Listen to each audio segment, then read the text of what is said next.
And it's not about wins and losses to me. It's about developing these If I kids. can help push the game in a positive direction in the States.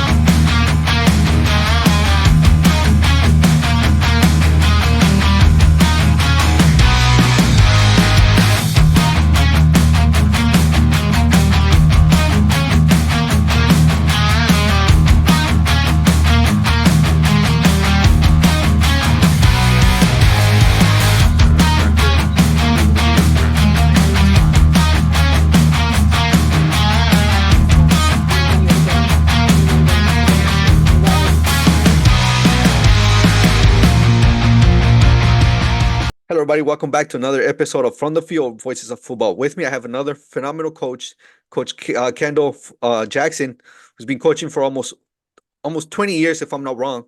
Okay, Coach Kendall, thank you for being here. Hey, no problem. Thanks for having me. So my first question is, how'd you get into in soccer? How'd you get into soccer?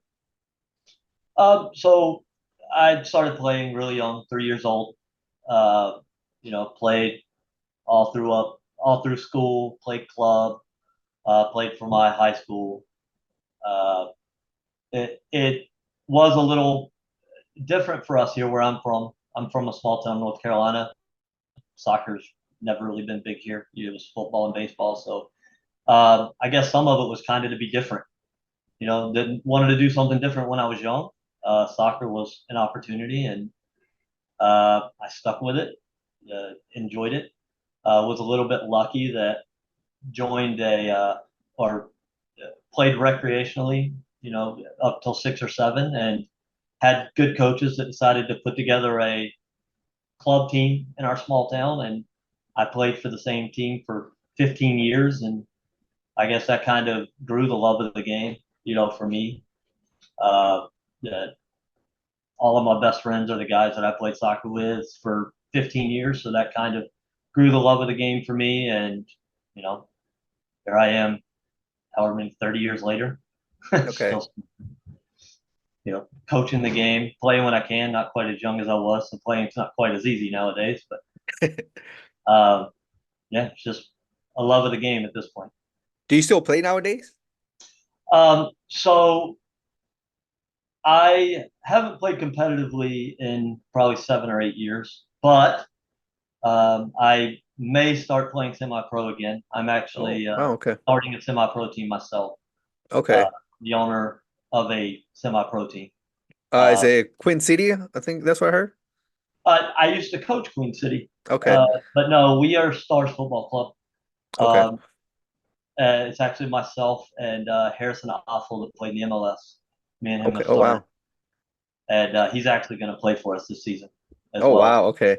He's trying to convince me to play again, so we'll see. I don't know yet. I haven't decided. So are you gonna be coaching and playing at the same time, or just playing? No, yeah, I haven't decided if I'm gonna coach it or I'm gonna play. I haven't made that decision yet. We have our first tryout next month, and I'll make the decision at that point in Gotcha. time. Okay. I'm gonna So head coach. yeah, yeah. No, that's exciting. Going back to play. Yeah, yeah. Well, it's exciting, and I don't know. I dread it at the same time, so we'll see. So I know you mentioned that you've had so many great coaches coaching you, right? Who do you think has Absolutely. been the most influential person in your life, and how did they impact you with your Uh, coaching? for sure, the most influential coaches were my youth coaches, the coaches Okay. I had growing up. Gary Schweitzer, John McCarty were absolutely the two most impactful people in my life, both as a soccer coach, as you know, as adult figures outside of the sport. I mean, to this day, they contact all of us pretty much daily. How are Oh, you? Whether it's social media, whether it's a phone call, run into them at the store because I actually just moved back to my same small town, so I see them. So it's still 20 something years later. still in contact with these two guys.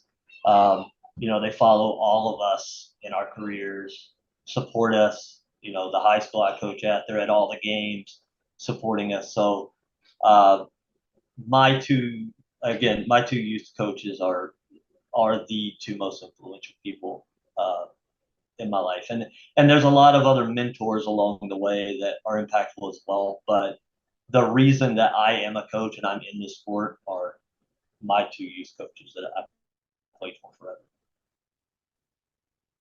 Okay, so also my next question was, were they the inspiration for you to become a coach? Your They were a lot of the inspiration for me to okay. become a coach. There was other things. I got injured young, so it took my playing career away at that point in time. So I had to come up with another option. Uh, they gave me, I would say they gave me the confidence to be a coach because they were two guys that knew nothing about the sport, nothing. And they picked up, a group of 16 kids, and we were going out and winning national championships, and it was just two guys off the streets that wanted to coach us when no one else would. So they gave me the confidence to be able to do it. If they can Okay. do it, I know the game, so I can do it. Uh, and obviously they were who I went to first of should I do this? Can I do this? That sort of thing. Uh, there was a lot of, again, other factors that got me into coaching. When I actually got into coaching, I met a guy who played professionally here in Charlotte for, well, forever. He's still in Charlotte. Jorge Herrera was his name. He played for the Charlotte Eagles and then the Charlotte Independents. And I had went to a tryout, and it just wasn't happening for me as a player anymore. I lost the step. I just couldn't really do it anymore. And he was starting a club at the time and was like, "You ever thought about coaching?" So I actually went out with him and was coaching like 6 and 7 year olds at the time, and that's kind of how I got my start in coaching. That was 2008, 2009, somewhere in that area. But that's actually how I got my start into coaching. Okay. So I know you mentioned as well that when you were starting about or you were thinking about going into coaching, right? That you went up to one of your coaches like, "Hey, should I do this?" So what's the best advice? Because I'm assuming this was like a mentor to you for you, right? What's the Absolutely. best advice he gave you about coaching the game?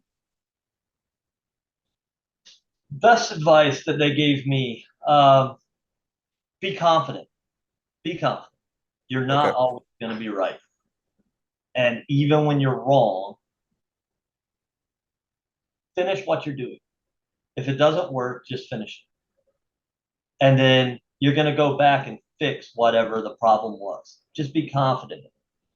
Um, and then always learn. Don't stop learning. Again, I've been coaching, I would say 12 years at a competitive level. And still to this day, I have to learn every day. I study every day to become a better coach. And that was the two things that they instilled in all of us, even as players and then as a coach, to just continue to learn. Continue to learn from your players. Every player you coach is probably going to teach you something different: how to handle a situation, how to handle a drill, how to adjust a drill. Just continue to learn something every day. And that's something Okay. that I've the heart as a coach forever is learn Right. something new every day. Okay. Yeah, that makes sense, completely. So with that being said, how do you think your coaching philosophy or your coaching style has evolved over the years? Because you've done this for what I think like 20 years. So, my coaching philosophy has changed 100 times. Okay. I've been really, really fortunate in my coaching career to have met and been mentored by pretty incredible people. Rich Pasatenko, who is the winningest head coach of all time at Winthrop University. I got to study under him for a little while. Um, Bob Riasso, who won 4 national championships at Rutgers, 2 at Pfeiffer University, and also was one of Pep Guardiola's assistants at Barcelona. I got to spend 11 months as an associate head coach under him at Oh Combat wow. Academy. Okay. So I've been really fortunate in how my philosophies have have been adapted and a wide variety of philosophies. I've seen the game from, a uh, Hispanic culture or way of play. A lot of influence from the Mexican national team with the Rich Pasapinko way of training because he studied under the Mexican national team for a while. So, and then with Bob Riasso coming from Europe and bringing Pep's philosophy over, I also got to study in that. So I have a unique approach to how my philosophy comes together when I coach, and it's always changing, always adapting because I have been influenced from so many different areas. Right. Especially since, like you said before, you're always learning, always Always changing. So you always got to be changing, right? right. So the next, what do you believe is a more, what do you believe are the most critical factors in developing young players, both on and off the field? Number one's relationship with the player. I Okay. think. I think that unless you have a good working relationship with all of your players, you're not going to get the most out of them development. Um, Another thing that I think we as coaches, I know myself do it a lot, is sometimes we forget about the fun of the game. We forget to Right. enjoy the game, right? And I think that affects development. If we can get the kids out there and they're enjoying what we're doing, Right. then that enhances their development. Um, I can say in my sessions, we don't do a lot of line ball drills. Okay. It's not everybody get a ball, go stand in line, you dribble through these columns and the next person. We're not doing that, right? Because eventually that gets not fun. The person doing it's developing and everybody else standing around talking, right? So it's important for us to keep everybody moving, do everything in game situation, high intensity, to where they're not even thinking about really what we're doing. They're just playing the game. Right. We're telling them the points we're working on, and then we see the most improvement and a vast growth in technical ability, awareness, understanding of the game. So I think that a lot of it's making it fun and having good relationships, both on and off the field with your players. Right. I that's one of the things that like I still don't like is the line drills, where you make a Right. line. Like I don't understand that you only have them for like an hour Right. or 90 minutes, Right. to have them there for an hour, I don't think that makes sense to me. 100%. I agree. How would you create the relation? Because you mentioned before, making the development is having like a relationship with your players. How would you create that with your players? For me, it's having an open forum. Okay, so one thing that's important to me with all of my teams is making sure the players understand that it's their team. I'm just there to help them. So it's a constant open forum. If a player doesn't like something we're doing, they know like there's no judgments. You can come to me and talk. We'll Okay. explain why we're doing what we're doing. I will listen to what you have to say. It doesn't mean I'm going to change it, you know, but I'm going to listen to what you have to say. We're going to have a conversation about it. I'm not going to brush you off. So I think that that develops a lot of trust with the players. Trust is a big thing.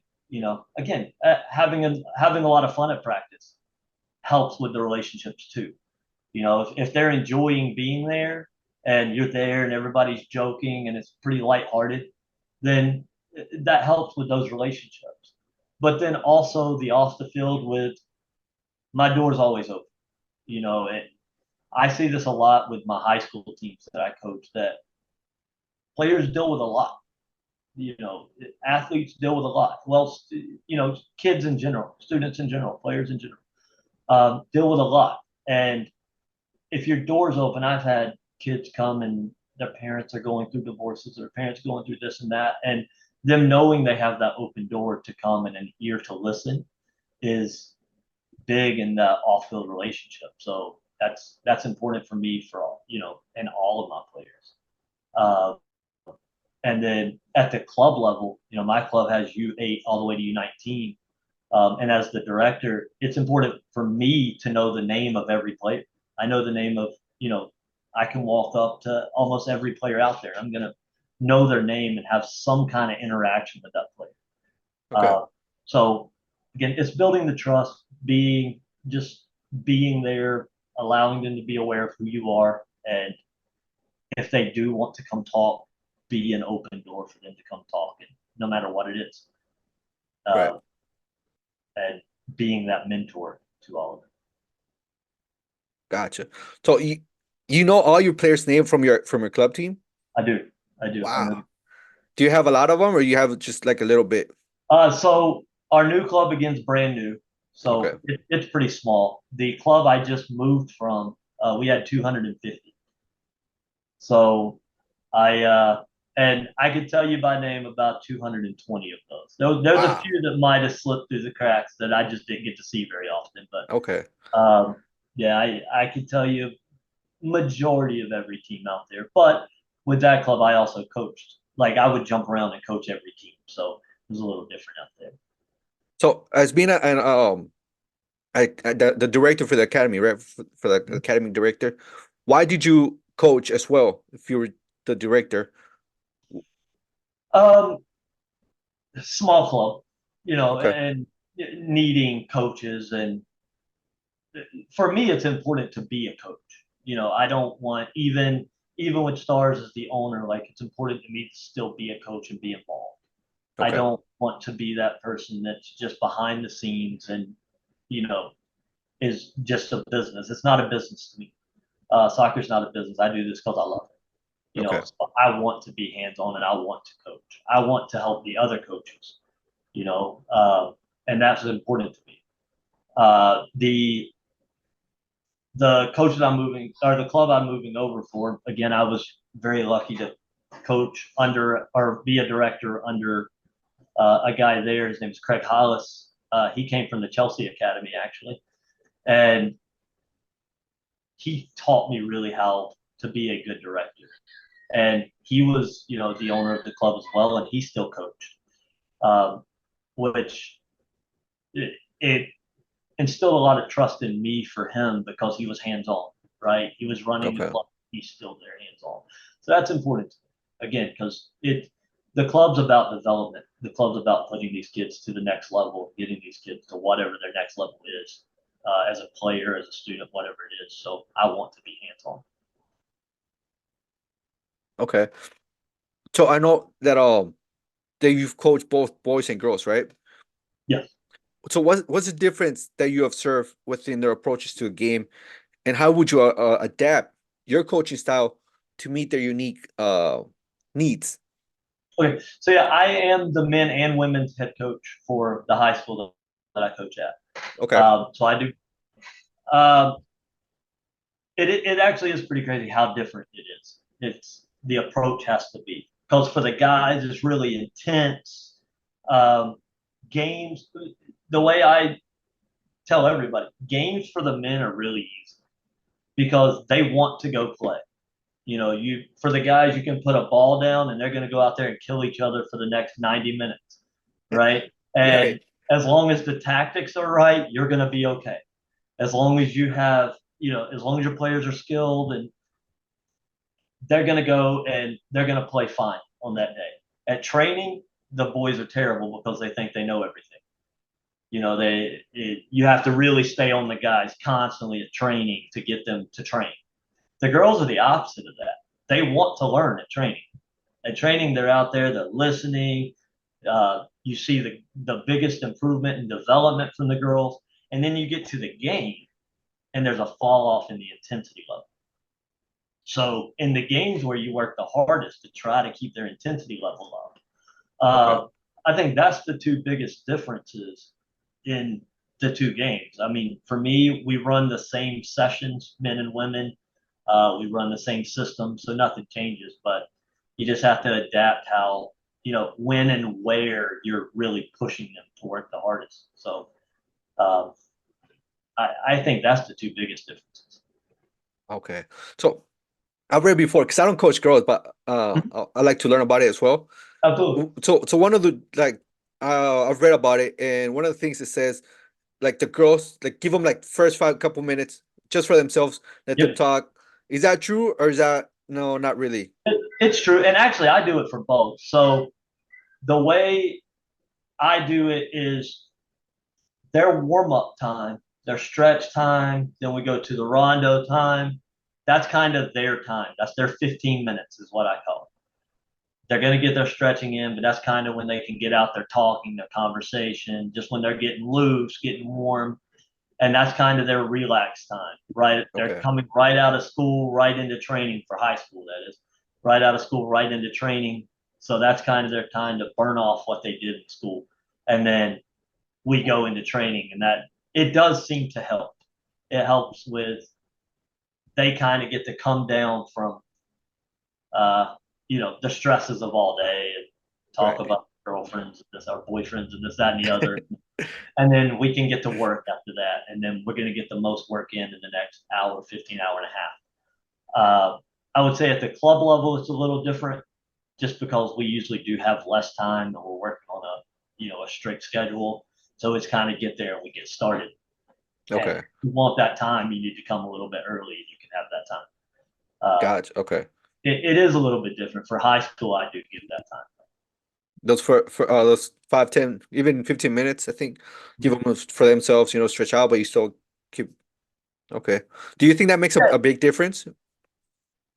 I think it does help. Again, I Okay. think it helps them kind of wind down a little bit from sitting all day, from being in class all day. I do think that helps them wind down a little bit. Okay.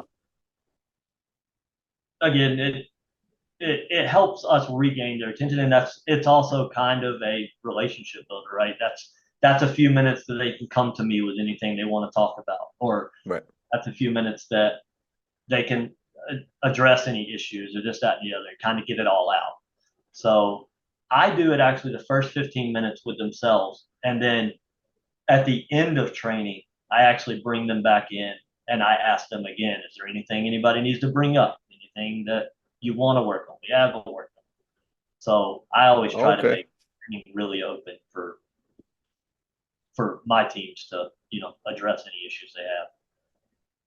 So like the last 15, I know you said that the last 15 minutes, you bring them in towards you, right, and ask them, hey, does that like, hey, a player will say that, hey, we need more shooting drills, and you take that in consideration for the next training session? Is that what you sounded like? Oh, What oh kind of yeah, what you mean? it would be if they came and we'd say shooting drills. It'd be okay. Elaborate a little more on that. Why do you Okay. think we're not doing enough finishing? What do you want to work on? Are we Mm-hmm. wanting to work on movement? Are we wanting to work on just striking? Are we want to work on what is it that you want to work on? Why do you feel that we're not getting enough? And if they come up with a good point of, I don't feel like I'm getting into good enough positions to finish, then yeah, we would take that into consideration for the next. If it's just, hey, I just want to shoot more, then it's going to be like, all right, well, just shoot more. Get the ball Okay. quicker, right? So there are times where players will bring something up that will say, hey, I think we need a little more of this, and again, it's more of to open their IQ to the game, right? If Right. they're coming with an issue of, hey, I need more of this, and they can tell me I'm not getting in good enough positions on the field, I feel like we're not doing enough in the final third. Like those are legit issues on the field, and that shows me they're learning the game a little more. So I would take those concerns seriously and put something in a little more into the next session to it is kind of a reward that you're coming to me with that. That's what I want. Right. I Okay. want you to understand during the game that we're not getting enough of this. We're not doing this enough. But again, if it's just coming to me, I just want to shoot more at practice, then that's not a legit concern, right? So we're probably just going to address that there and brush it off. You know, Okay. So I we know you might. said. Oh, sorry. Go Oh, ahead. no, I was going to say we might do a shooting drill at the end of the next practice just to make them happy or something. But So I know you're a director for your club, right? I think you're starting a new one. yep. So how do you balance the competitive aspect of soccer with the need to develop the player's skills and love for the game at the youth level? So for our club, and our motto is always develop, right? Hmm. I mean, our goal is always to win. Our goal is to win every game, but that's not realistic. Um, but if we can put 10 of our guys into college at the end of their playing career with us, then we're successful. That's our success, right? So, yes, we want to be competitive, but our focus is on development. We will not uh, sacrifice development for winning. So it's always, yes, we want to be intense. We will play intense, high energy, high pressure, play very fast and very upbeat, but we will never sacrifice development for the winning side. That's something we instill in all of our coaches. We've instilled in ourselves. Development is always the concern because at the youth level, we're not actually accomplishing anything. The youth level is just to build to the next level, whatever that is, whether it's college, whether it's going to play pro somewhere, semi-pro, whatever it is, even an adult league. Right. We want these kids to continue to grow and to be impacted when they leave and in their development. So you do have to be intense. We do have to be stern, and we have to have discipline. But at the same time, we have to realize that our focus is back on development. One thing we do as a club is every other weekend we do like a free pickup day where anyone can come and play, and that's kind of like the fun day where everybody, myself, Harrison will come in and play. All the other coaches will come in and will play, and whoever wants to come, and that's where we like wind back down, right? And kind of put the fun back into it because again, I know myself. Sometimes we forget about the fun side of the game when we are too intense. So we do that as a club. We come together, everybody plays for a couple hours, and then that's when everybody gets to have fun again, and then we go back to training the next week. And that seemed to have pretty good results and a good balance for us. Kind of like a pickup game. Everybody just welcome there, just make teams there. Yeah, that's what it does. Everybody comes. You could be an 8-year-old on a team with myself and Harrison. It doesn't matter. Just everybody comes and plays. We make however many fields out there that we need, and yeah, everybody just plays and usually has a good time. If parents want to play, they can play. We don't care. It's just a time to come out and have a good time and wind down and put the fun back in the game. Is that because you said it's pretty working pretty good so far. Yeah, You got a lot of people coming out, or in what yeah. way is that working out? We usually get 25 to 30, you know, kids and adults out there playing. It's grown each time we've done it. We were actually supposed to do it tomorrow, but we're going to have to reschedule that one. So I'm not sure how it's going to be this week. But each time we've done it, it's grown bigger, and everybody enjoys it.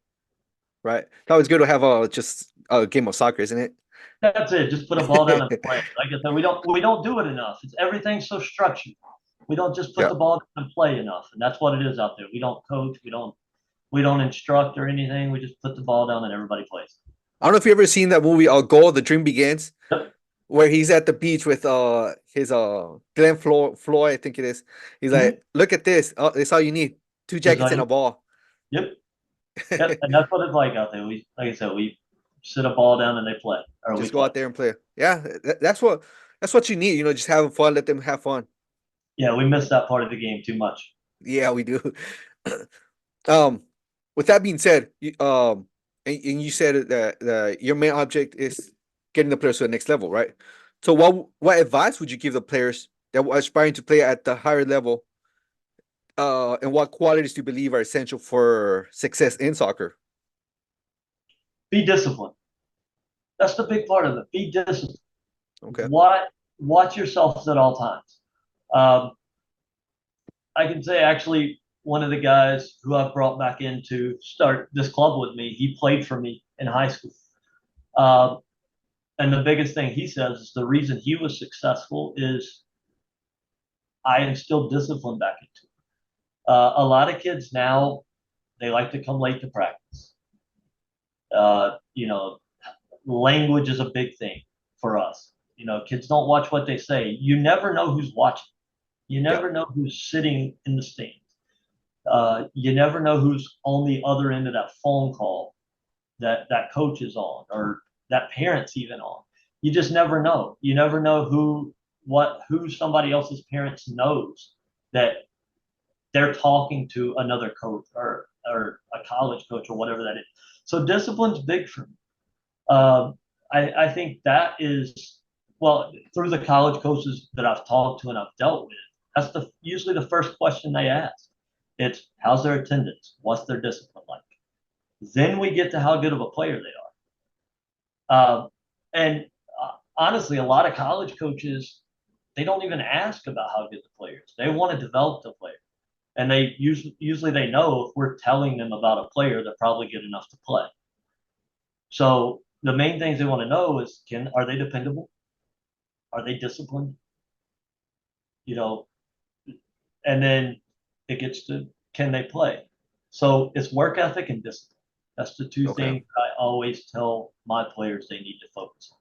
If you're out there training hard every day, now to go to the next level, you have to be training on your own. You can't count on a coach all the time. You have to get out and do it yourself. But that all falls back into discipline, in my opinion, too. You have to be a disciplined player. You have to want to work at it. It's really hard to play at the next level. That's why so few people do it. So that's the biggest thing to me. Is Okay. discipline. So what happens if a player is like late to your practice? Because sometimes that could be the parents, getting out from work or the traffic or stuff like that. Do you punish the kid, or how would you deal with So, that? so again, I have to separate this with me being a high school coach and a club coach because they're Mm. different. Right. Club, it's a little more lenient. The only thing I ask is for communication. If you're Okay. going to be late, you got to let me know. If you don't let me know, then there's going to be some kind of consequence, whatever it is. I don't make kids run. I don't believe in it. I'm not the coach. It's like, oh, you're late, so go run 20 laps. That's not me. I don't believe in that. Yeah. But it may be you didn't contact me. You're 5 minutes late. You're going to sit the first 5 minutes of the next game. You know, that's going to Okay. be like all I ask for is you to communicate. Send me a text message. Hey, mom's running late. I'll be there as soon as I can. If you do that, like I'm a parent too, I understand. Right? Things happen. People are going to be late. People have jobs, traffic. You can't really help it in the evenings. Now, my high school kids that are walking from the school to the field, I'm not as lenient. If they're late, if my high school boys are late or girls are late, they sit for however many minutes they are late for the next game. Okay. So if you're 30 minutes late, you sit for the first 30 minutes. Uh, Also with them, all of it, like everything's communication based. You send me a message and say, "Hey, coach, I've got to stay after school to work on this some with my teacher. I'm going to be late. Then I'm not going to punish you, right? You're a student first. But if you just don't show up, if they no show with no notice, Excuse. yeah, excuse, then Hmm. they miss the next game. Again, discipline and being able to count on that player is important. So, and also if they're at college and they're late and don't show up, they're probably just going to get kicked out. They're going to get kicked off that team. So they need to have that instilled in them now before they have to answer to that college coach. Before they make that jump. Right. So what happens if it's like your star player that's late, 5 minutes, or 10 minutes? Do you still sit him out? Or, 100%. hey, this is my star player, I gotta let him. I actually have a good story on that. My Okay. first year at the high school that I just went back to, the first high school job I ever had, actually. I just started back there. But my first year there, we were the number one team in the state. And our star player, one of our star players, I should say, I caught a pattern early in the season that he would come right after we would get done running at the beginning of training. Every day he would come at the same time. So we had a big game coming up. It was a massive game, and he did it. And we win. I didn't even say anything to him. I just let him go on about his way like he did every game. And he showed up to the game, and he looks at the lineup, and he's like, "I'm not on here." No, you're not. He's like, "This is our biggest game of the year." I was like, "All right, well, go sit on the bench with the rest of your teammates. You're not starting." And he threw this big fit, and I made him leave. Made him leave. Wow. During the And game. during the game, yeah, I told him to go home. We're not having this conversation. I was like, if your attitude can change and you want to have this conversation tomorrow, come talk. Like, don't bring your practice stuff. Just come talk. We'll have a meeting. So he left. We ended up winning the game. Next day he came back and he's like, "Can you explain to me why?" And I was like, "I don't really owe you an explanation, but I'll tell you why. Every day I've watched your pattern and what you do." I was like, "Every day you're late. Every day you don't participate in warm-ups. You don't participate in the running. Every day." I was like, "And if it continues, you will continue to miss." And he was never late again. He was on time. He's now playing professionally in Mexico, actually. Wow. And he became a completely different kid from that point. Again, it's not about wins and losses to me. It's about developing these kids and getting the most out of them. And again, that one change might have changed everything for that kid. Right. So yeah, I don't care if you're the best player or the worst player. You have the same consequences as everyone. Okay. Do you talk to him, or does he ever message you like, "Hey, coach, Absolutely, absolutely. He actually comes to the pickup games now. Oh, does He's he? back right now. Yeah, he's coming. He's coming off an injury right now, so Oh, oh, wow. Okay. he's back home right now. So he's been coming out and training with us a little bit. Yeah, I still try to stay in touch with all my players. Oh, do you So really? yeah, yeah. Okay. I try to stay in touch with most any of them that are around here. I try to get them into coaching. Oh, So okay. actually, my last assistant was a girl that used to play for me that played for me in high school, and I brought her on as an assistant. She's now coaching like all over the United States. Oh, wow. Okay. And Nico, who's starting the club with me, he's kind of spearheading my UPSL program. He played for me in high school, actually, for that same team that the other guy played for. But he's coaching with me now too. So I try to stay in touch with all my old players as much as possible. It's hard because there's a lot of them, but Right. most of them I stay in touch with as much as possible.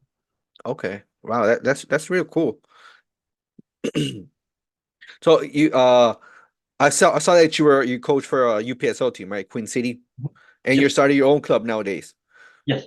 Right. So how do you adapt your coaching style to fit each unique or each different uh level of soccer? So we try to teach the same philosophy all the way through. Um, there's way we can adjust a session that the U8s and the UPSLs can do the same session. It's just how we structure it to make it more difficult at the top level and more simple at the bottom level. That can be a tweak in a drill or just our younger ages, especially U8 to like U11. That's more about one player, one ball, them learning the very basics of the game, the dribbles, your passing, you know, simple movements, that sort of thing. But once we get up to say I would say probably U13 and above, they're all running the same session, and it's just tweaked just a little bit to make it easier for a 12-year-old to do what a 25-year-old's doing. That can be speed of play. Maybe we're doing one touches at the top level where we're doing two or three touches at the bottom level. You know, Okay. so the philosophy stays the same. They're learning the same philosophy forever. It's just geared toward the technical ability of whoever's learning that drill, whatever age is learning that drill, making the drills age appropriate, but still teaching the same concept. Okay. So it's pretty much the same thing. You just gotta change here and there, little tweaks, like you said, Yeah, right? tweaks again, speeding up the speed of play, adding an extra defender here or there, rather than at U12 we might do 4 versus 1 rondos, where at UPSL might be 5v2, Okay. or just little things like that. You can add an extra player in here to make it more difficult, or take a player away, do 4v2s instead of 5v2s, or whatever, to make it more difficult, but having the same philosophy. Okay. Um, the Copa America in the World Cup, the Copa America is actually being played right now, right? Yep. And the World Cup's coming here in 2 years. 26. Yeah, 26. So what do you think? What are your thoughts on the impact of this major tournaments on the player development and the growth of soccer here in the United States? I mean, obviously, it's huge, right? There's more eyes on soccer in the United States than there's ever been. I would actually say we can go back to 2010 when we really started seeing the growth. When US had the run in 2010, they made it through the group stage into the knockout stage, got knocked out by Ghana. But that's when the growth really started. And then it's been a steady growth for the sport since. I mean, I can talk here in North Carolina, the mega clubs around here, there's 27,000 kids per club, that's 4 mega clubs. So we're seeing the growth. Obviously, having the World Cups here is just going to put even more eyes. Well, Copa right now is putting a lot of eyes. But the World Cup, I mean, there's no ceiling for how high or how big that soccer is going to boom. And there's a change in mentality in the United States now too. American football is not as popular. There's all the concussion stuff and head injury stuff that's coming out. A lot of parents are turning away from American football. Right. So those players have to have somewhere to go, and a lot of times it's to soccer. I've seen tons of kids that come over that, hey, yeah, I used to play football. Now I want to be a soccer player. So I think that the sport is continuing to grow. And I mean, we're seeing at the talent level, the U.S. national team, that the sport's growing. They're probably the best team we've ever had in the United States. You can argue the mid 90s were a good team with the Ben Olsons and John Harts, those guys. But I would say that athletically wise, we have the best national team we've ever had. That just shows the growth of the sport in the United States because most of them guys are young. So the World Cup will definitely help.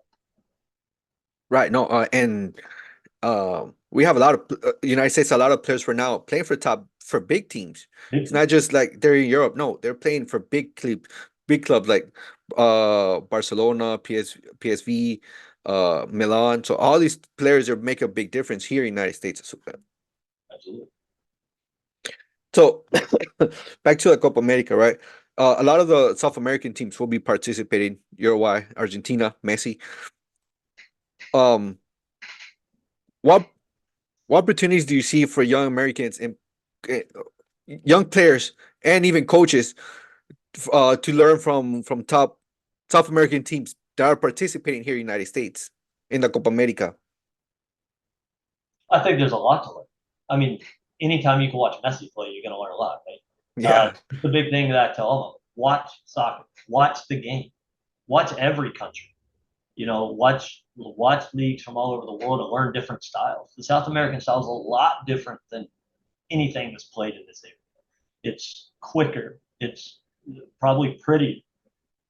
Your Messi's and Luis Suarez's and those guys that play in South America, their style is just so different. It's so fluid. It's so simple. And a lot of those teams play simple. It's a lot of tiki talk. So there is a lot to learn from watching all the different styles from around the world. That's always been important for myself is learn different styles, watch different players play. And that it influenced me a lot as a player growing up. Your Drogba's, even watching old stuff with Maradona. That all the big players, Zidane, even as crazy as Zidane was. There's a lot of players that influenced me. So getting the opportunity to watch these teams play here is huge because it was hard for me to watch the game when I was young. It was hard for me to forget the opportunity to watch your Messi's, Ronaldo, and now you're getting to watch the Europa or oh my God, UEFA. You're getting to watch UEFA's and Copa at the same time. So you're getting to see your Messi. You're getting to see your Ronaldo, the Harry Kanes, all these guys all play at the same time. There's such a huge opportunity to watch and learn right now. Right. No, I remember when I was growing up, I only watched the Mexican League. I didn't think there was like a lot of the England the Premier League wasn't as much on TV as it is now. The Spanish league wasn't either.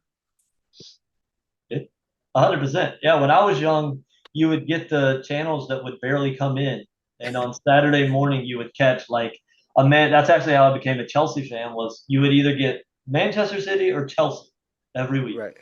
and it just happened to be Chelsea's who I kind of latched to, and it was before Chelsea was any good.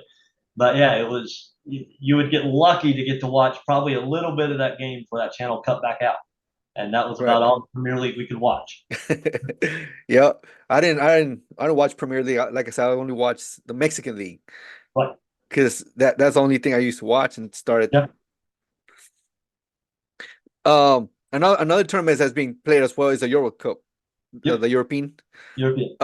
So how do you compare the playing style and coaching style of the European teams from the Copa America, and would you watch it? I mean, obviously, it's different, right? It's faster in the Copa, plays faster.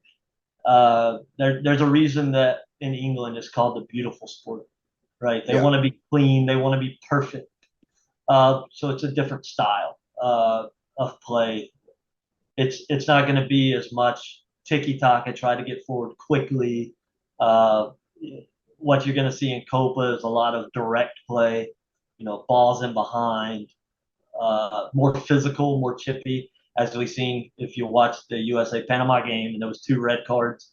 You're not going to see that as much in Europe. You're not going to see that much with your Portugals and Spain and England. It's going to be more of a clean, pretty game than it's going to be with these South American and North American teams. And then a higher quality too. I mean, yes, you have your Messi's, those players in Copa, but every team in Europe is loaded with stars. Doesn't matter if you're watching Belgium, Croatia, and almost every game in Europe is pretty close, outside of some Germany games, Germany versus Georgia or something like that. But yeah, it's just going to be a completely. It's kind of hard to compare the two, to be honest. That's what Right. makes the World Cup so great. But you also see that other than Argentina winning the last World Cup, it's usually the European teams that dominate in the world just because their style of play is so clean. So it's so hard to break down. They're always good defensively, strong attacking. They usually have a strong number nine. Their back four is usually really strong, usually a strong 8 or 10 in the middle for all the teams in Europe. You don't really have that in Copa across the entire board. You don't have a Okay. whole lot of guys on Messi's level. Right.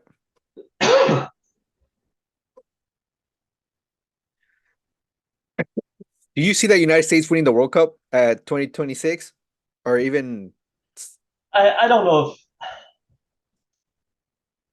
if that should even be our target at 2026. I Okay. don't even I don't know that should be. We at first have to get through the group stage, be established as a team that gets through the group stage regularly, right? Okay. I mean, we sit here and look now, and U.S. may not make it through the group stage at Copa after the loss. Yeah. They have to beat Uruguay now. So, what I would like to see us make a run in 2026, get out of the group stage. We should be in a favorable group as a host. Hmm. Uh, they'll get in a favorable group probably, but I don't know. They're definitely not one of the best teams in the world currently. I would Okay. say. What about Mexico? I have to ask because I'm from Mexico. So. Oh well, I would say they have similar problems, right? I would Hmm. say they're similar to the United States right now. They can shine one game and then just be completely terrible the next. I kind of have the same feeling about them as well. I would say all of CONCACAF as a whole needs to Okay. become a federation that is established as a knockout round federation. We need to be regularly getting a team into that knockout round through the group stage. For the most part, the teams that win the World Cup, they're there every year. It's rarely, rarely a country that just completely shocks us that gets there. Not saying they never do. You have the odd off of Ivory Coast showing up and running through a few World Cups ago, but it rarely is it not your big 8 or 9 countries that are in that knockout round. So I Right. think that if we can become established in the next couple World Cups and getting to the knockout round, I think that maybe we can start making that push. But I think we're still quite a few players away from being there.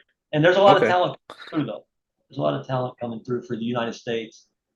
Mexico, I don't know a lot about their youth system, but I think they both face similar problems. Okay.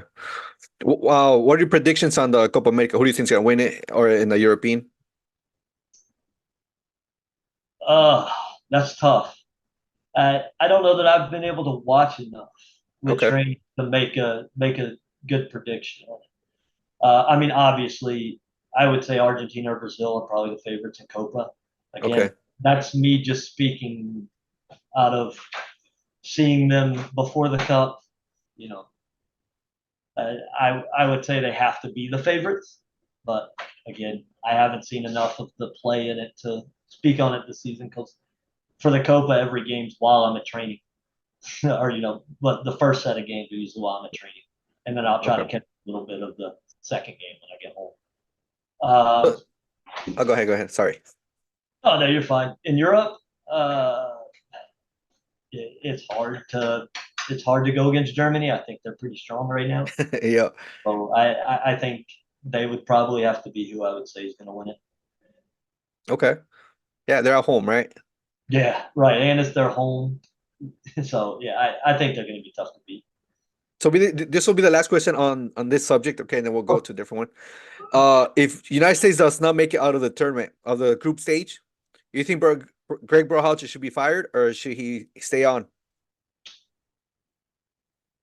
I'm gonna be honest. I don't think this tournament determines it for him or not. I think they're ready to make a change with Berhalter. I think that leading up to there was too many questions leading up to Copa. So I think that I think they will make a change. They will definitely make a change for 26 World Cup for sure. Oh, Um, so you're saying you don't think he'll even make it to 2026? no, I don't think so. Oh, wow. Okay. I think that those talks. Well, there's been a lot coming out that you know the assistant might be taking over and this, that, and the other. Anyways, I think there's too much chatter. I don't think Berhalter makes it to 26. Oh, Uh, wow. Okay. could be wrong. I could, that's just my personal opinion. I like I told you earlier, I think they need to bring in someone with more of a European or maybe even South American, just some other influence other than an MLS influence.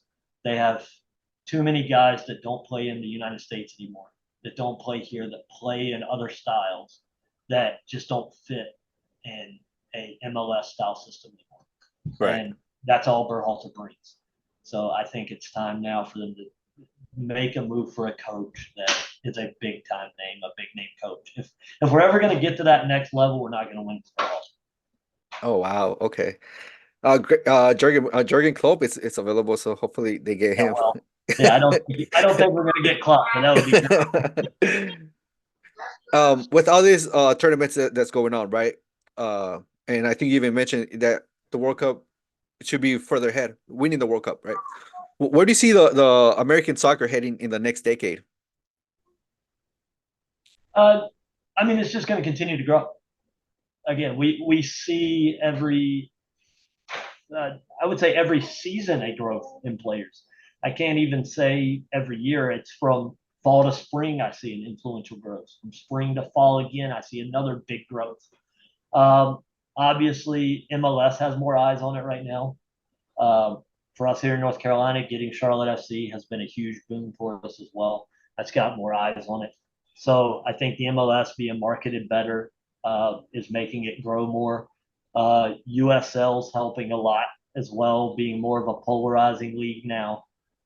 Uh, so I think, and then obviously the World Cup, us getting Copa, just the game being more accessible now is going to make the game boom and just continue to grow. I think will it ever get to the levels of American football? Probably not. Right? Like that's just it's what we're built off of. Maybe in 100 years, but I could see it overtaking some of the smaller sports of the NBA, maybe NHL, those type sports, and becoming a solid third place, maybe even second, maybe over baseball in the United States here in the next, I would say, 20 years. Okay. You don't think it'll pass NFL? I think that would be hard, right? I Okay. mean, there's a lot of money in the NFL, Oh, okay. so Okay. Yeah. you got to get money out of it, and a lot of the MLS and soccer owners are NFL owners, so they're not gonna, they're not gonna. Oh, okay. Right. I think that it would take another league coming in and bypassing MLS for it to compete at the next level. Okay. Again, could it ever? Maybe, but I think that it's baby steps to get there. And again, I don't know that that should be the goal. I don't know if being the NFL should be the goal. Right. Start small, be the second or third sport. It doesn't hurt anything. At the youth level, I think right now we're seeing soccer being the fastest growing sport. That and the sport of lacrosse are the two fastest growing sports. So in another 20 years, we could be having a different conversation. Okay. So with all that growth, right? That's the youth coach, because me and you are youth coaches, right? With all that growth that's coming in the youth soccer, what changes would you like to see in the youth development group programs?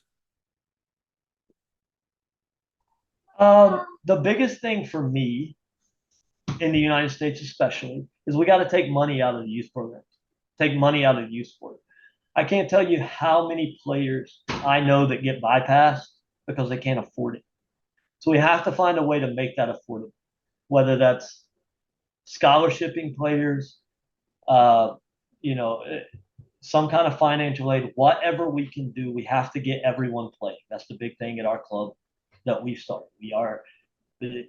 We are a lower end of dues to play.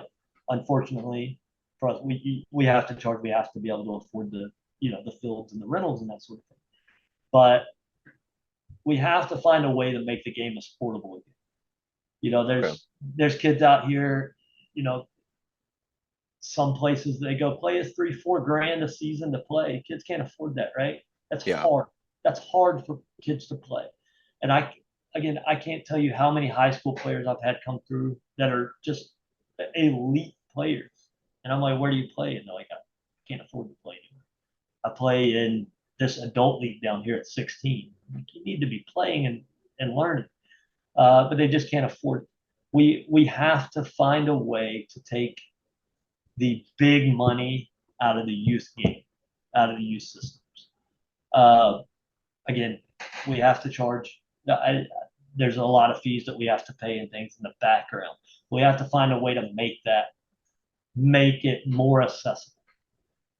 Is it possible to make it accessible to every player in the world? Probably not. Probably not. Not unless we get more. Well, one, MLS academies have an academy helps that we can get players to that elite level into these MLS programs quicker. That helps. But how do we help the other kids that aren't there? That's the question that I think that U.S. soccer needs to figure out of how can we make youth soccer at the competitive level more accessible and more affordable to all kids, not just a certain group of kids. Right. Yeah. No, and it's expensive because right here where I'm at, it's like $2,000 per kid. So if you have like 2 or 3 kids, you're talking about $6 grand, right? $4 grand for 2 or 3 kids playing soccer. That's a lot of money to be putting in for kids. Exactly, 100%, and that's $2 grand, not counting in your uniforms and your travel costs and any other added cost to get thrown in on the backside. And then you get a kid playing elite or playing ECNL or somewhere at that level, that's $4 or $5 grand. Yeah, yeah, You know? yeah, And you get two kids playing at that in the same family, that's $10,000 a year, just yeah. those two kids. So immediately you knock them out, and then you get a family that's low income family, and this kid could be out working every day and be the best kid in the entire county, and he's just stuck at home, and everybody forgets he's there because he can't afford to pay those club dues. So that's the part of the game that I think struggling in the United States right now is kids get lost because they can't afford it. How would you change it? For us, I can say what we're doing at Stars is, again, we made it the bare minimum to break even, to Okay. have enough to play. But if a kid comes to me and says, Coach, I want to play, but I can't afford it, I'm going to find a way. I'm going to find a way for that kid to play. So, yeah, we set our fees, but I will work with any kid and find him a way to play. If it's pay me $20 a month, I will find a way to make that kid play.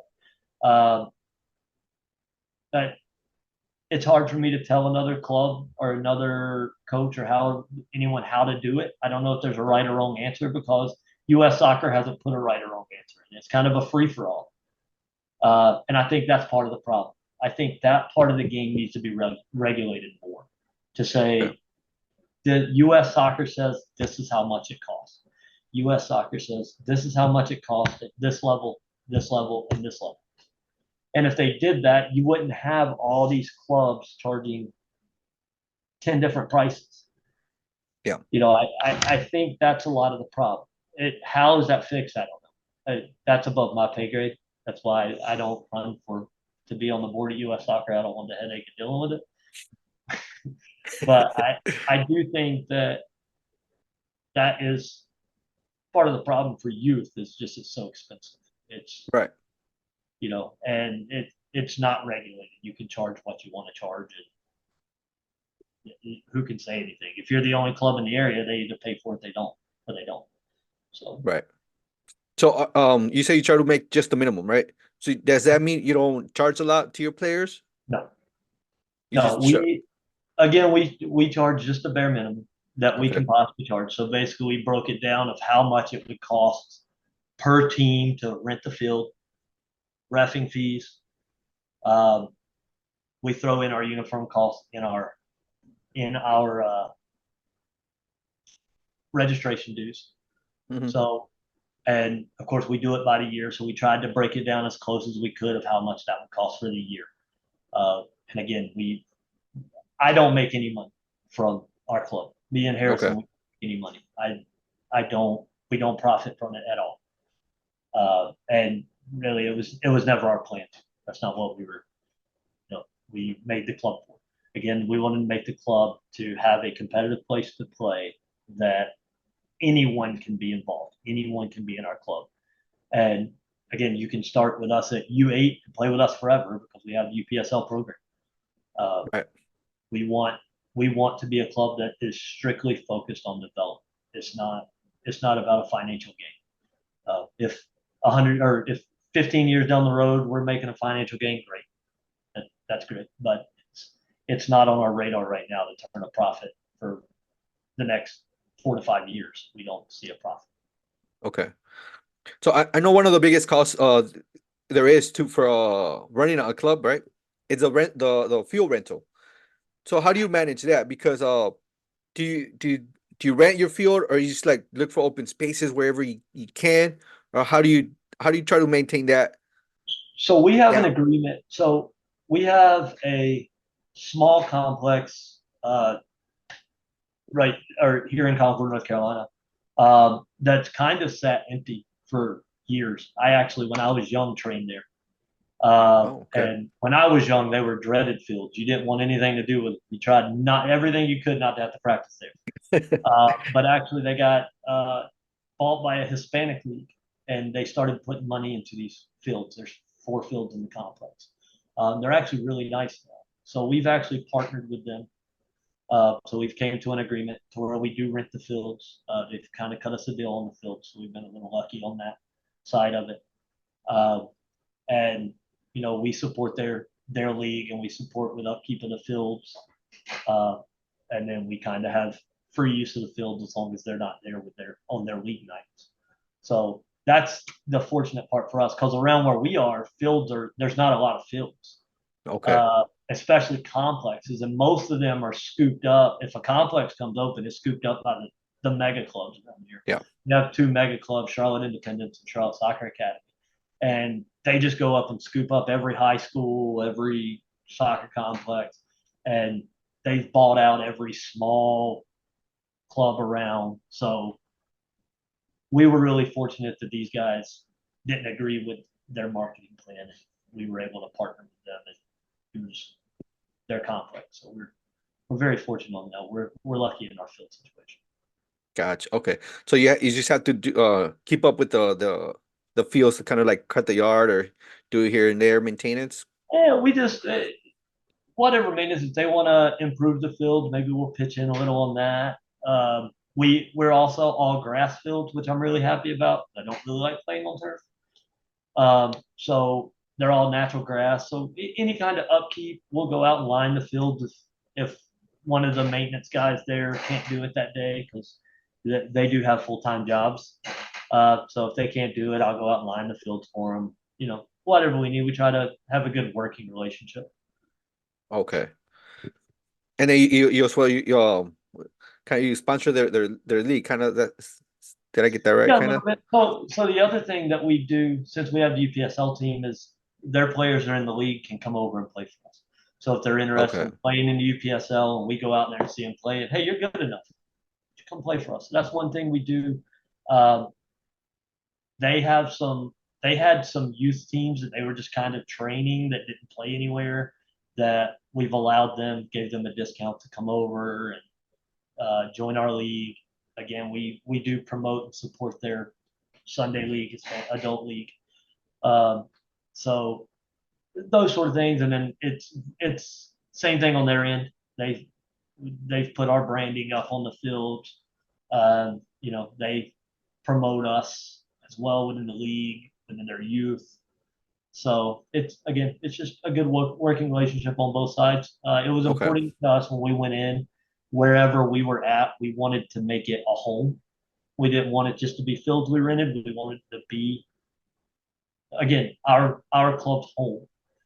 So Right. we want to put into it. We want to put into it as much as they're putting into it. So again, it's our facility when we are there. Okay. Yeah, I know, and sometimes that's what we need. The working relationship, the networking, to be able to get the stuff that we need. 100%. Absolutely. Absolutely. I mean, your contacts, your networking, who you know. You can't know enough people. You can't work with enough people. You can't do things for enough people. Right. That's what got me to where I'm at. I was a nobody in the sport when I tried to make the big step into coaching, and it's the work I've put in, it's the grind I put in, it's the people that I've coached under and worked with and met, and that has continued to allow me to climb up the ladder when I was a nobody to get to where I'm at now. Okay. Yeah, no, yeah. Um, one of the my guests, right, past guests, he started like his own club, kind of like you, right? So he tries to keep his prices down as well as much as he can, right? But what he does like a lot of community-based programs with like other uh community-based pretty much, and that's how he does. And like his fields, like he'll talk to the park recreations, and he's like, hey, we got this field open on Friday night. He'll go out there and practice. And that's why I was asking, like, is this how you do it, or Yeah, and that's something I've done before. Uh, I've done call around and find out, but the small area we live in, there's not a lot of fields, so there's not a lot okay, of that. We don't have that. We do have the community park about 25 minutes from here, but again, it's ran by the mega club. So yeah, if you're going to use that park, you have to get their permission, and that's a whole other pain. We really didn't want to deal with that. And again, we wanted a place that was ours. We know this day we're going to be here, no questions asked. We have all four of these fields, whatever we need, uh, and the players know if the players get asked, where do y'all play at? Well, this is where we play. This is our home field. Our UPSL will play there. We'll play all of our club matches there. That's where we train. So that is our home complex, as we call it. Okay. How do you continue to grow and develop as a coach and now a returning player? Again, one thing I do is study. I watch a lot. I watch a lot of the sport. I watch as many games as I can possibly watch. Videos online. I'm constantly doing coaching courses, talking to other coaches, talking to players, talking to players. Anything I can do to just keep myself involved in the game as a student of the game. A big thing is constantly listening to others and taking advice, criticism. I watch a lot of film on games and things like that I've coached. Occasionally, I'll even coach a session that I coach and rewatch that session and critique myself on that. That's things I do. But it's just constantly being a student of the game, learning something new every time. Anytime if I coach a game, I will watch what the other coach does. I will watch his changes and try to figure out his changes while I'm coaching. During the game? During the game. Okay. Yeah, during the game. I see the game very well. That's probably when I get asked a lot, what do I think my strong points of me being a coach is? I feel I see the game very well. Tactically, I see movements and shifts. A lot of that comes from being a player, being a center back. My whole playing career, I had to constantly see the game pretty well, and I think that transitions pretty well to me being a coach. So it is very important to me to try to watch and see what that other coach is doing, what changes he's making. I can give an example of a few weeks ago. I was coaching my U15 team, and we were winning 2-1 at halftime. And right after halftime, I always try to count out the formation for the other team when they line up. And I was like, man, this doesn't look the same. This doesn't look like it did at the beginning of the game. So I actually got Combs out and laid out their formation on my sideline. I'm like, he changed his formation to like a 3-5-2 or 3-4-3. So I changed our formation to what I thought would be best against that formation. I made my boys make a shift, and we ended up winning like 5-1 or something. Oh, wow. But that's the fun side of the game. The chess match is the fun side of the game for me. So, right. Yeah. And it's learning other people's tendencies, watching what others do. And then after the game, I asked the coach, "Why did you make that change?" I said, "You made that change at halftime, didn't you?" It's like, "Yeah." I was like, "Why?" Like I'm in, like, because it interests me to know why. What did you see that made you make that change? So, asking questions, and taking criticism. Been in this long time. I've definitely taken the criticism and fought those battles too, and try to learn from each and every situation. Okay. You say you asked the coach, right, of the opposing team why? Like right after the game, you go and ask him, "Hey, why'd you change this player for this player?" I knew the coach, so that makes it a little different. Okay. It's not just a random person off the street, but I do always try to, have a good relationship with every coach I coach against. Not saying that happens, not saying that I haven't, butted heads with other coaches and had, heated discussions with other coaches, but I do, for the most part, everybody I coach against, I try to have a pretty good relationship with. And again, we're in a condensed area, so we all pretty much know. We all play against the same coaches in every age group. Okay. Right? If you're in a small club, you're probably coaching 3 or 4 teams. So I probably coached against the same coach the weekend before, with my U13 girls. Okay. That's just kind of how it is. So most of us have a pretty good working relationship where you can ask. Even more so at the high school level, because obviously we see the same coaches every game, every year. It never changes. So, if I know the coach, yeah, I'll ask him, why'd you make that change? Or, you know, Okay. even if they beat me, what did you do different this time that beat me so bad, right? Like, yeah, I don't have a problem asking. All they can do is tell me no. They're not gonna tell me. Right. So, with all the learning that you want to do, I'm assuming you got your license, right? I do. I'm on my C license currently, Okay. working on my C. Um, Again, I kind of got in a position where my license weren't all that important once I got up to. So I coached. Uh, I'm sure you know what IMG Academy is in Oh yeah. Charlotte. So North Carolina has an IMG Academy called Combine Academy. Oh, okay. Uh, so when I was at Combine under Bob Riasso, like at that point, I was kind of career move. Uh, it I was working on I had just done my D license, and when I got to Combine, like that was a full time job. License didn't really mean anything at that point in time. I wasn't doing club anymore, so I kind of stopped for a while I was coaching there, and then once I left there, I went back to high school, and then I got the director job. That's where I started my licensing again. So I've kind of had like a unique coaching career and transition into coaching and how I've moved from job to job based off people I know.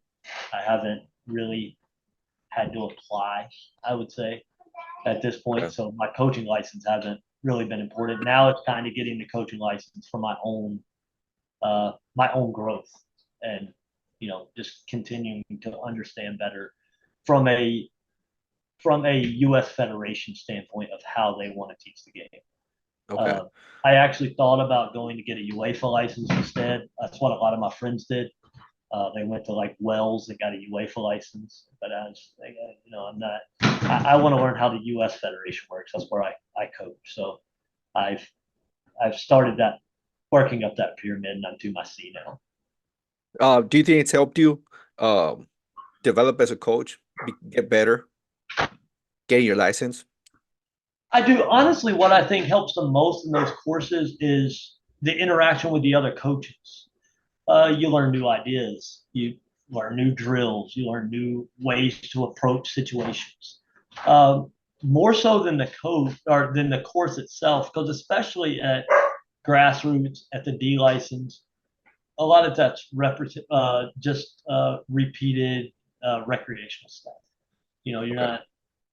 That's more for 9v9, 77, EV8. The D license gets into a little bit of 11v11, but it's more for your new coach coming in. But the interaction with the other coaches, you're in there with other directors, new college coaches, so a lot of different perspectives of the game, and it's always interesting having those conversations. So I do think that part of it is even more important than the licensing itself. Okay. Like the networking, right? Right, right. It's another way of networking, 100%. Okay. Yeah, Yeah, yeah. it's helped me a ton. I've became good friends with the two licensing guys here in North Carolina, Bill Furjanic and uh, drawing a blank on John's last name. But again, they've opened doors for me. Just in fact, with the new club, they've helped me do a lot of the registration stuff that I wasn't sure about. And I just call those guys, hey, how do I need this? I need help with some U.S. soccer registration stuff. And if I Okay. wasn't in the licensing courses, I wouldn't know those guys. Right. Okay. So yeah, so networking seems to be like a big help, right? A huge, yeah. Who you know is a big, big thing. It'll help you and it'll help your players in the future as well. Okay. Oh, yeah, yeah. Um, so we're gonna start wrapping it down, right? Because we've been here for Yep. almost over an hour. I know you're probably busy doing something. Oh, you're good, man. I'm in no hurry. I'm having fun. What advice would you give somebody who's starting out a coaching career? Again, number one, enjoy it. The biggest thing is have fun. Enjoy it. If you're not enjoying it, don't do it. Number two, be confident. Ask questions, right? Be humble. Don't think you know everything. And don't be afraid to be wrong. Don't be afraid to make a mistake. if you feel like a change is the right change to make the change. You have to learn from that mistake. Don't be afraid, because then you'll regret that you didn't do it. But just the biggest thing is be confident, ask questions, ask someone else, whether they're more experienced than you or not, ask. And have people around you that will push you. Have people around you that will push you to be a better coach. If you have an assistant that will disagree with you. Don't have an assistant that will agree with you all the time. That's I've been on both sides of that, and it is not beneficial to have an assistant coach that agrees with you every time. That I would much rather have a coach that tells me I do everything wrong than a coach that tells me I do everything right. So that's starting out. That's the things that I wish somebody would have told me. Is enjoy it, keep learning, and ask questions. Understand you don't know. Understand you don't know everything. Yeah. And then don't come in thinking you have a philosophy or you have a style of play. Don't come in thinking any of that. Throw all of that out the window, because you will quickly learn that every team you coach will be different. Yeah. Hmm. Yeah, you can't be Barcelona. Yeah, I don't know if you remember Barcelona from like, what was it, 2012, I think, or 2000, Oh, when absolutely. Guardiola was there. So you can't just Yeah, come in there and be 100%. like, oh, we gotta be Barcelona now. We gotta play this way. Right. Yeah. No, you can't. You can't have that mentality. I mean, you can't have that really from game to game. You know, you have to be adaptable. You have to adjust to the players that you have in front of you at that time.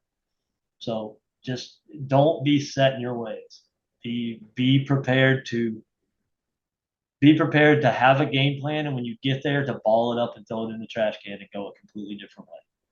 Just always be ready for change.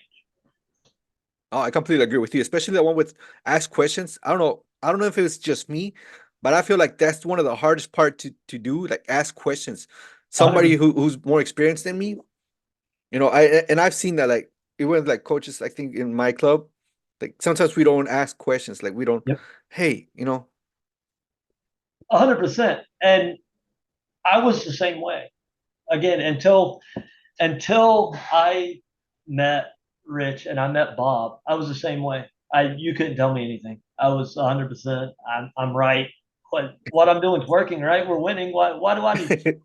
yeah, And even with Bob, what really woke me up, I was coaching when I was at Combine. I was actually there before Bob came in to be the executive director at Combine.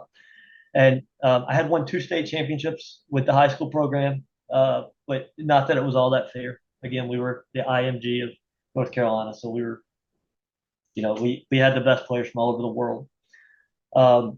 But Bob came in and he was like, your entire training session is terrible, right? What do you mean? We just won 2 state championships. And he's like, no, you're awful. He's like, if you played anybody good, this would just be completely terrible. And he's like, I'm taking over for the next 2 weeks. And then he took over, and I'm like, wow, I know nothing.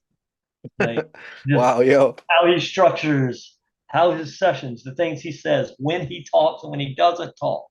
I was like, I've been doing this for like 8 years, and I feel like I'm brand new to the game.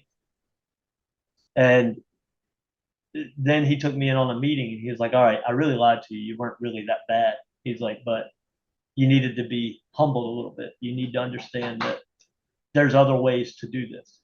There's other ways to teach the game. There's other ways for that. You talk too much during your session. You talk too much during your game. You don't let the players play enough. You know, you should be addressing your issues during this part of this session, not this part. And he's like, it's not that your session's bad; it's structured wrong. And that kind of opened my eyes to. I probably have been told this 100 times, never listened. Uh, so, and then I feel like instantly I became a better coach. okay, I became probably a better person for the players. Probably a better mentor to them. It made me stop and listen a little more. It made me allow them to teach a little more. because another thing I've learned is the players will teach each other as much as I will teach them. They will listen to each other sometimes before they will listen to me. So if we just take one step back and let one player that has understood what we're teaching teach,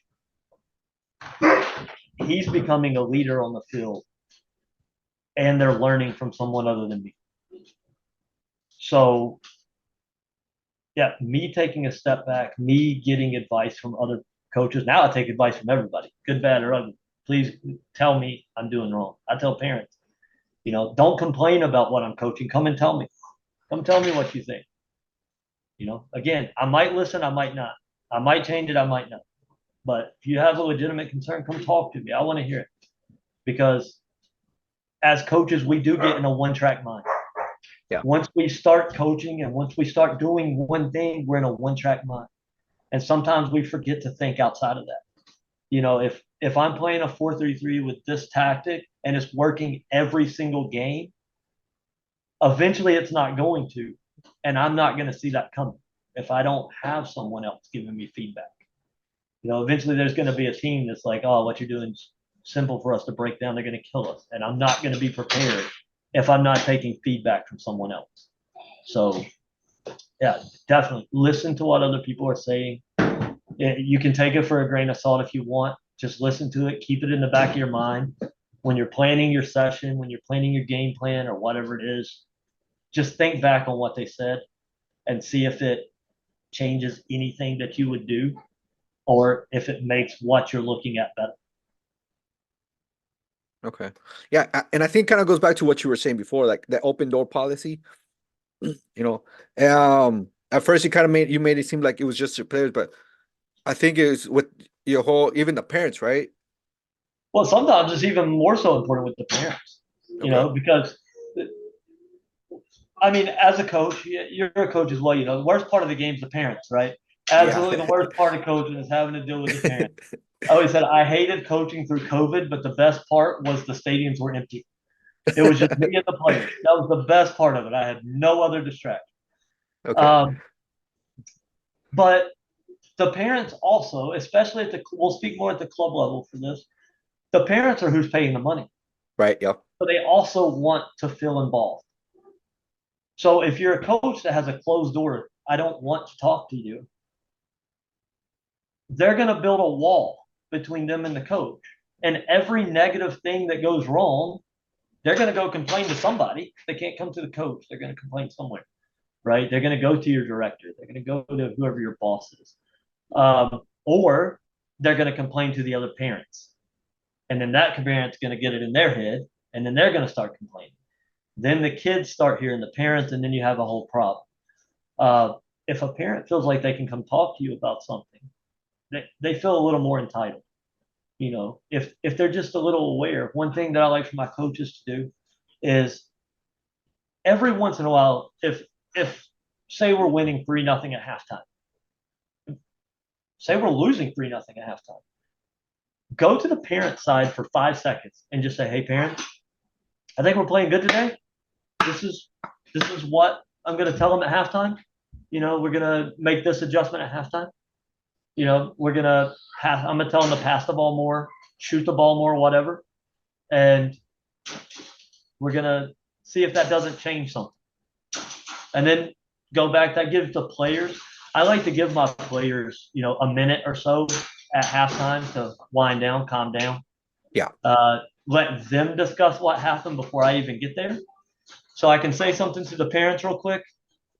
Now they know, hey, he's saying this is what he's saying at halftime. They're a little more aware of what we're doing. And then walk across the field. Now we go into our halftime talk. They've had the 30 seconds or whatever to wind down and talk to themselves, talk amongst themselves. Now we have our halftime talk, then we go to halftime. And then that kind of connects the parents a little more to the game. And that really you can go over there and say anything, any kind of garbage. You don't even have to say anything like what you said at halftime to them. Okay.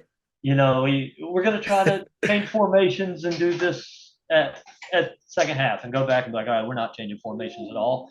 They ain't going to have a clue, but they think they know what we said, right? It just gives them a little more connection to the game. connection to the team. They're not left out of left field over here on maybe we're having a bad game. It looks like the coach is making no change. Although I've done told you I made a change, right? Yeah. So it just protects you a little bit and having more conversation with those parents. Okay.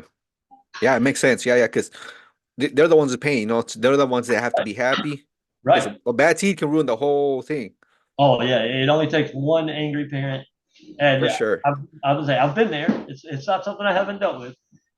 I unfortunately haven't made every parent I've ever came across happy. So and yeah, it takes one person feeling left out or feeling like they're not included or their kid's not getting treated fairly for some reason, and it can tear the whole team down. It can tear a couple teams down. It doesn't even have to be Oh, just for yours. sure. Yeah, yeah. No, I agree with you completely there. So Coach Kendall, what's next for you?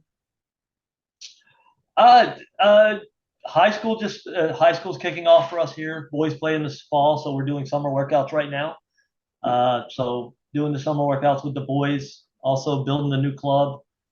We have club tryouts coming up July 15th, and then same week we're doing our UPSL tryouts. UPSL season starts in August, early August, something like that. So we have our our semi-pro season starting coming up in about a month, a little over a month. So it's going to be busy here for us in the next few weeks. You're gonna be pretty busy throughout the summer, Yeah, it huh? never stops. Yeah, it never stops. You gotta enjoy it though, right? That's the only reason I do it. If I didn't enjoy it, I wouldn't. If I didn't enjoy it, I wouldn't put this much time into it. That's for sure. Right. As you reflect on your coaching journey, what legacy do you hope to leave behind for your players and your soccer community?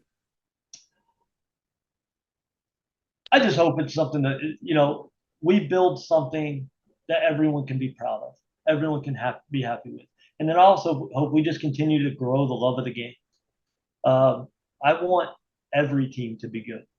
I want every team to prosper, every player to prosper. I want every player to reach their potential, whatever that is. That's as a student, that's as a player in the workforce, a parent growing up, whatever it is. I want every player that I interact with to meet meet their max potential in life, whatever that is. I don't care what club a kid plays for or what school. I have an open door policy for every soccer player. I have kids that contact me from several of the other clubs around. Like, hey, coach, can you work with me tomorrow? Like, I'd like to get some extra work in. Absolutely.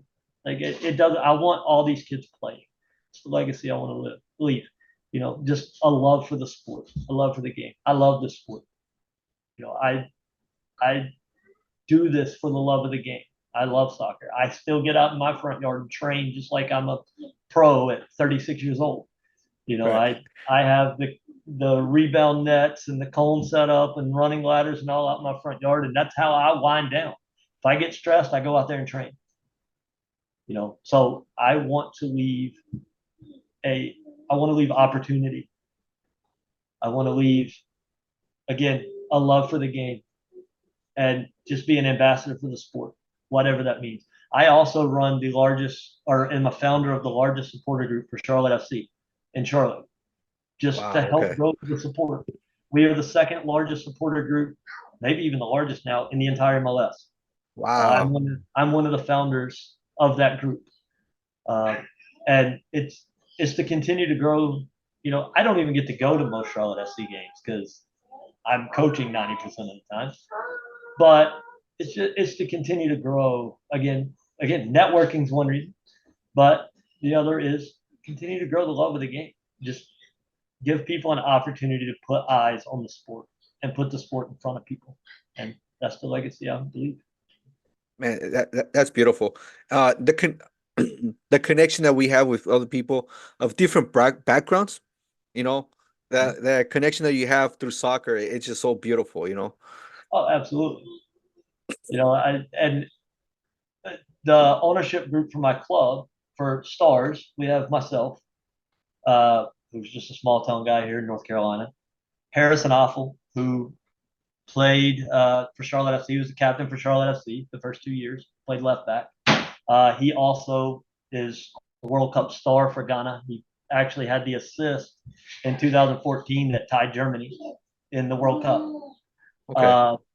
So I have Harrison, from Africa, who has just a complete disconnect with how soccer works in the United States outside of the MLS. But it is truly one of the greatest people I've ever met in my life. Harrison's been an absolute blessing. And then Nico Soriano, who again played for me. He was a five-year starter, 4-year captain at Pfeiffer University. And he just graduated, and I brought him over to again head our UPSL program and work with the youth as well. But we are all three from three different backgrounds. Harrison being from Africa and has a completely different upbringing, and he came from playing on dirt fields with balls with no cover to being an MLS pro. To being he played in Turkey, and he played in the World Cup against the best players in the world. And then Nico, grew up in Mexico and didn't come here until his 9th grade year in high school. So all of our backgrounds are so different, but when we get out on the field, none of it matters. We're all the same. Right. Yep. It all comes together. And again, it's all unique styles and how we play, but you get out there and, all the troubles of the world, it doesn't matter anymore. It doesn't matter where you came from anymore.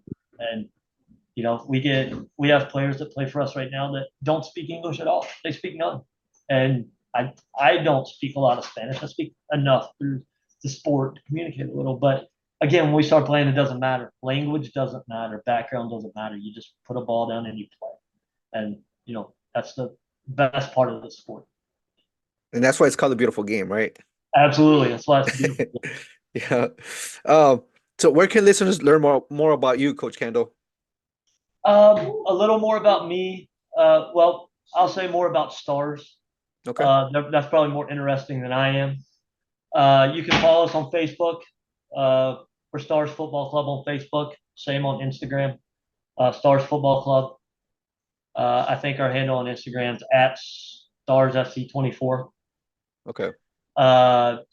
We also have a website that's being built. It's not that great right now because we're transitioning it over to a new website right now. But starsfootballclub.com is our website.